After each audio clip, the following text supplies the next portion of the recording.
waxaa la rabaa markaa in oo guurka la fududeeyo.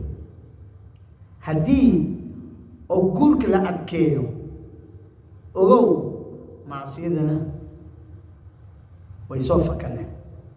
guurku waxaa la rabaa in la fududeeyo.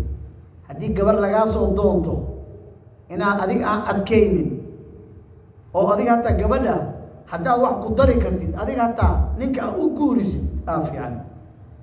waqtiga aan joogno ma aha waqti maanta allahi meeqa oo macnaha oo bixine intaas keen waqti shuruud isku xiraay ma aha. waalidiinta waxaa la rabaa hor iyo gadaal inay wax ka fiiriyaan la rabaa. sababtoo ah zamanka waad u jeedaan adduunkii oo dhan macsidii banaankay taala. social mediasaa lagu wada jiraa.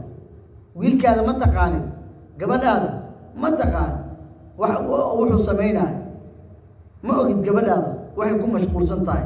qof kasta qolkiisu ku jiraa internetkaasa waxa laga baaranaya. marka waxaa la rabaa in oo guurka la fududeeyo. intaa kelimada aan ka bixin